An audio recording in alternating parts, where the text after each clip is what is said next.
বদিউল আলম মজুমদার ভাই ফোন দিছিলেন, তো কইলেন যে নির্বাচন কমিশন নির্বাচন ব্যবস্থা সংস্কার নিয়ে আপনার কোনো সাজেশন আছে কিনা। আমি কইলাম বদিউল ভাই সব সমস্যার সৃজনশীল সমাধান আছে, তবে আপনি ইমপ্লিমেন্ট করতে পারবেন কিনা জানি না। তবে শুধু আপনার সাথে কেন শেয়ার করব, সবার সাথে শেয়ার করি। তো আসেন আগে সমস্যাগুলো দেখি, আর দেখি আমার out of the box idea দিয়ে একসাথে কতগুলো প্রবলেম সলভ করা যায়। আমি প্রথমে বইলা রাখি যে তত্ত্বাবধায়ক সরকার কনসেপ্ট এটা লং টার্মে ফাংশন করবে না। এটা করেনি, ইতিহাস সাক্ষী। মাত্র 3 টার্ম কাজ করেছে, এটা তারপরে ভেঙে গেল 2006 সালে। হাঙ্গারের পলিটিক্যাল পার্টিগুলা কোনো কমিটমেন্ট রাখে না, চেয়ারে বসলে একবারে ওইটারে জমিদারি বলে মনে করে। তো কোন কোন সমস্যার সমাধান আমার এই out of the box idea দিয়া সম্ভব, আসেন সেটা দেখি। 1 নম্বর হইতেছে রাজনৈতিক দলগুলা দ্রুত নির্বাচন চায়, এই সমস্যার সমাধান দেওয়া সম্ভব। 2 নম্বর, রাজনৈতিক দলগুলা বলে প্রফেসর ইউনূসের সরকারের ম্যান্ডেট নাই, এটারও সমাধান দেওয়া সম্ভব। 3 নম্বর, তত্ত্বাবধায়ক সরকার ছাড়া সুষ্ঠু নির্বাচন করার যে সমস্যা সেটারও সমাধান সম্ভব। 4 নম্বর, ধ্বজভঙ্গ উপদেষ্টা পরিষদ এটাও রিস্ট্রাকচার করা সম্ভব। 5 নম্বর, নির্বাচনে ব্যাপক কারচুপি, ভোট কেনা বেচা, এই সমস্ত সমস্যা সমাধান সম্ভব। এইগুলো একসাথে সমাধান হয়ে যাবে। আইডিয়াটা শুনে আউলাই যায় না, আগেই বাতিল বা খারিজ করে দিয়েন না, এই সিস্টেমে ফজিলত আছে অনেক। কিভাবে হবে কাজটা আসেন দেখি। নির্বাচন এখনই শুরু হবে, মানে ধরেন 2-3 মাসের মধ্যে। সব আসনে না, মাত্র 10টা আসনে। যারা জিতে আসবে তাদের 2জনকে উপদেষ্টা বানানো হবে, একজনকে স্পিকার বানানো হবে। তারাই সংসদ অধিবেশন করবে, তাদের কার্যকাল হবে 5 বছর। আবার 2 মাস পর আবার 10 জন নির্বাচিত হয়ে আসবে, তাদেরও কার্যকাল হবে 5 বছর। দরকারে নতুন স্পিকার নির্বাচিত হবে 20 জনের সংসদে, আর আরো 2জন উপদেষ্টা যুক্ত হবে উপদেষ্টা পরিষদে। এইভাবে 2 মাস পর পর 10 জন করে এমপি ইলেকশন হবে। এমপিরা কিছু স্থানীয় কাজে যুক্ত হবেন, সচিবালয় সরকারি দপ্তরে ওভারসাইট করবেন, অধ্যাদেশগুলো যেগুলো করতেছে সেগুলো ভেটিং করবেন, তর্ক বিতর্ক করবেন, কোনো আইন প্রণয়ন করবেন না যতদিন না সংসদ পূর্ণাঙ্গ হয় বা কমপক্ষে 150টা আসন পূর্ণ হয়। এইভাবে প্রত্যেক 2 মাস পর পর উল্টা দিকে 5 বছর পর যাইয়া 2 মাস পর পর 10টা করে আসন খালি হবে, ফাঁকা হবে, সেই আসনে নির্বাচন হবে, তাই না? 5 বছর পরে এতে সুবিধা কি হবে? অল্প কয়টা আসনে নির্বাচন করার জন্য আপনি আইন শৃঙ্খলা রক্ষাকারী বাহিনীকে আসনের কেন্দ্রগুলোতে ব্যাপকভাবে মোতায়েন করতে পারবেন। ভোট কেন্দ্র দখল করা অসম্ভব হয়ে যাবে। নির্বাচনী পর্যবেক্ষণ খুবই ভালোভাবে করতে পারবেন, অনেক পর্যবেক্ষক দিতে পারবেন। পুরা নির্বাচন কমিশন মাত্র 10টা আসনের জন্য পূর্ণভাবে নিবেদিত থাকতে পারবে। কম লোক দিয়ে বেশি কাজ করা যাবে। মিডিয়া ওয়াচ থাকবে দারুণ ওই আসনগুলোতে, তাই টাকা পয়সা বিলানো বা নির্বাচনী আচরণবিধি লঙ্ঘন করা প্রায় অসম্ভব হয়ে যাবে। একটা হাইব্রিড শাসন চলবে কিছুদিন, যেখানে জনগণের নির্বাচিত প্রতিনিধিরাও থাকবে এবং ক্রমাগত তাদের সংখ্যা বাড়তে থাকবে।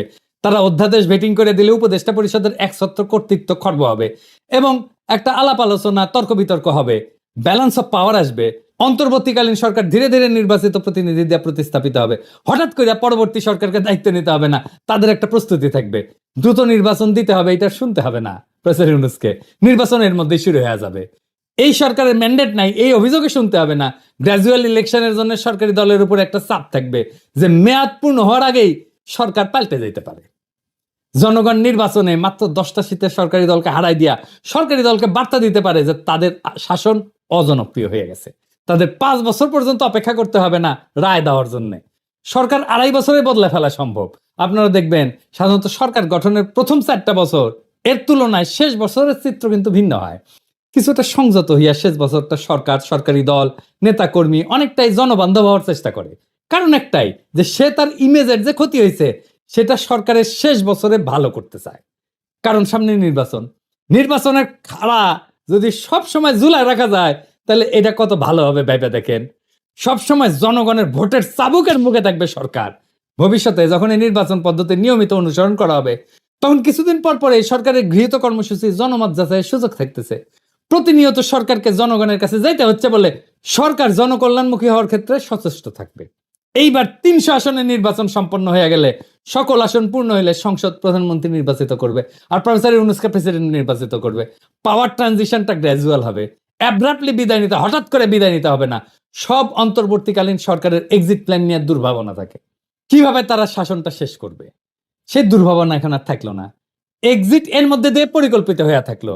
একসাথে কতগুলা সমস্যার সমাধান হলো দেখেন। এখন এই 10টা আসন কিভাবে নির্বাচন করা হবে সেটা দৈব চয়নের মাধ্যমে হইতে পারে। এই ধরনের নির্বাচনী ব্যবস্থা কি কোথাও আছে? হ্যাঁ, না, নাই। আপনি সারাক্ষণ শুনবেন out of the box idea, out of the box idea, বের করো বের করো, কিন্তু যখন সত্যি সত্যি out of the box idea নিয়ে আসবেন, সৃজনশীল সমাধান নিয়ে আসবেন, দেখবেন গা মুচড়া মুচড়ি করিচ্ছে সবাই। সরকারকে ঘন ঘন জনগণের মুখোমুখি দাঁড় করাইতে পারলে অনেক সমস্যার সমাধান হয়ে যায়। আর নির্বাচনই কেবল সরকারকে জনগণের মুখোমুখি দাঁড় করাইতে পারে।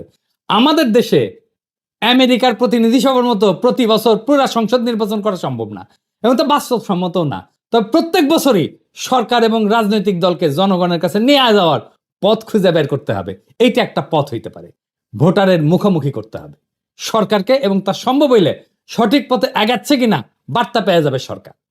5 বছর পর পর একটা জাতীয় সংসদ নির্বাচন তত্ত্বাবধায়ক পদ্ধতির মধ্যে দিয়েই হোক বা অন্য পদ্ধতির মধ্যে দিয়ে হোক, এই যে কোনো সুফল বয়ে আনতেছে না সেটা তো প্রমাণিত। খুঁজতে হবে নতুন বিকল্প নির্বাচন পদ্ধতি, নতুন সরকার পদ্ধতি, যা প্রতিনিয়ত সরকারকে জনগণের মুখোমুখি দাঁড় করাবে। আপনাদের কি মনে হয় এই মডেল অনেক সমস্যার সমাধান করে দেবে না? আর আমার ক্ষুদ্র ভ্রাতার ভগিনীর কবে দাদার মাথায় কত প্যাঁচ রে বাবা, অটিকি আমার মাথার যদি একটা পেরেক ঢুকে দেয় না কেউ, ওটা বের করলে সেটা স্কুপ হয়ে বের হবি। সেই জন্যই আমার প্ল্যানিং নেয় না কেউ, ভাবে কি না এর মধ্যে করে রাখিছে এই প্ল্যানিং এ, শেষে ম্যাঙ্গো আর স্যাক দুই জয় বাংলা হয়ে যায় কিনা। তাই আমার কাজ প্ল্যান দেওয়া, দিলাম, ভাইবা দেখেন, ক্ষতি তো নাই। জুলাই আগস্ট বিপ্লব নতুন নতুন সম্ভাবনার দুয়ার খুলিছে, সেই দুয়ার দিয়ে আলো আসবে, সেই আলোতে শত ফুল ফুটবে, শত মত বিকশিত হবে। এইভাবেই দেশ আগায় যাবে, নতুন দেশের পথে আমরা অল্প অল্প করে আগাইতে থাকবো, এবং সেটাই হবে বিপ্লব, ইনকিলাব।